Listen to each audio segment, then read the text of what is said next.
Breaking news చూస్తున్నాం. అన్నమయ్య జిల్లా మదనపల్లెలో యువకుడిపై కాల్పులు జరిగాయి. వలసపల్లికి చెందిన రెడ్డి ప్రవీణ్ పై నాటు తుపాకీతో దివాకర్ అనే వ్యక్తి కాల్పులు జరిపాడు.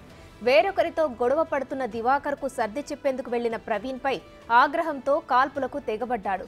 తీవ్ర గాయాలైన ప్రవీణ్ ను మదనపల్లె ప్రభుత్వ ఆసుపత్రికి తరలించారు. నాకు తెలియదు సార్, ఊరుకుంటున్నాను, గొడవ పడుతున్నాను. కన్ను వరకు పోయింది. నేను కన్ను లాక్కునేసిన, కొడవలి లాక్కునేసిన. అయినా కూడా వాళ్ళు బొమ్మన వెళ్ళిపోయినారు అనుకున్నా. కానీ వాళ్ళు వచ్చి దివాకర్ అనే వ్యక్తి నన్ను కాల్ చేసినారు. నేను సెల్ పడిపోతే వెతుక్కుంటాను. ఆ టైంలో కాల్ చేసినాను. వాళ్ళిద్దరిని అంటే గొడవ పడుతుందని చెప్తున్నాను. అంతే సార్. ఎంతమంది ఉన్నారు? 4-5 మెంబర్స్ ఉన్నారు. వాళ్ళేం దరిదాపులు వెళ్ళిపోయినారు. దివాకర్ అనే వ్యక్తి, సూర్య అనే వ్యక్తి వీళ్ళిద్దరు గొడవ పడతా అంటే ఇద్దరిని కాంప్రమైజ్ చేసే ట్రై చేసిన, గమ్మున అయిపోయినారు. మళ్ళా వేసుకుంటున్నారు. వాళ్ళిద్దరు గొడవ పడేది నన్ను కాల్ చేసినారు. ఎక్కడ జరిగింది? ఇక్కడే సార్, వలసపల్లి దగ్గర. మదనపల్లెలో జరిగిన కాల్పుల ఘటనకు సంబంధించి మరిన్ని వివరాలు మా ప్రతినిధి దామోదర్ ఫోన్ లైన్ లో అందిస్తారు. దామోదర్, అసలు ఈ కాల్పులకు రీజన్ ఏంటి? ప్రస్తుతం ఆ గాయపడిన వ్యక్తి ఎలా ఉన్నాడు? ఉమ్మశ్రీ మదనపల్లి మండలం వలసపల్లి పంచాయతీ నవోదయ కాలనీలో రాత్రి జరిగిన గొడవల్లో ఇద్దరు గొడవ పడుతుండగా మూడో వ్యక్తి సర్ది చెప్పడానికి పోగా అతని మీద కాల్పులు జరిగిన ఘటన చోటు చేసుకుంది. దివాకర్, సూర్య అనే వ్యక్తులు దివాకర్ తనకు సూర్యకు తాను అప్పిచ్చాను, ఆ విషయంలో డబ్బులు ఇవ్వలేదంటూ వారి మధ్య గొడవ జరిగిన నేపథ్యం.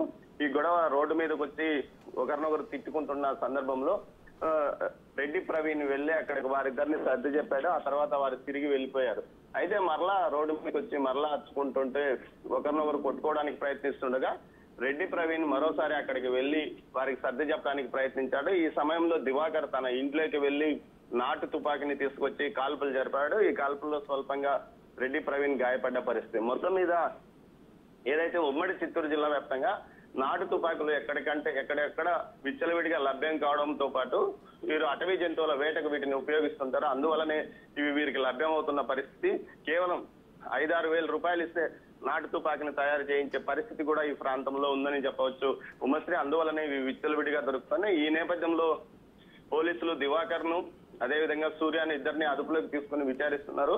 ఎందుకు గొడవ పడ్డారు, దీంతో పాటు మధ్యలో తుపాకీ ఎక్కడి నుంచి వచ్చింది అన్న విషయం మీద కూడా పోలీసులు ఏదైతే మదనపల్లి రూరల్ పోలీసులు దర్యాప్తు చేస్తున్నారు. మరోవైపు రెడ్డి ప్రవీణ్ ఆరోగ్య పరిస్థితి ఏమంత ఇబ్బందికరంగా లేదు, పర్వాలేదని డాక్టర్లు కూడా తేల్చి చెప్పారు. మొత్తం మీద అయితే తుపాకీ తీసుకొచ్చి కాల్చాల్సిన అవసరం ఏమొచ్చిందంటూ కూడా దర్యాప్తు కొనసాగుతుంది. మరోవైపు ఘటనకు సంబంధించి పూర్తి సమాచారాన్ని అక్కడ సేకరిస్తున్నారు. దీంతో పాటు తుపాకీ తయారు చేసిన వ్యక్తి ఎవరు, ఎక్కడి నుంచి కొనుగోలు చేశారన్న కోణంలో పోలీసులు దర్యాప్తు కొనసాగుతుంది Umashree. Right, thank you Damodar.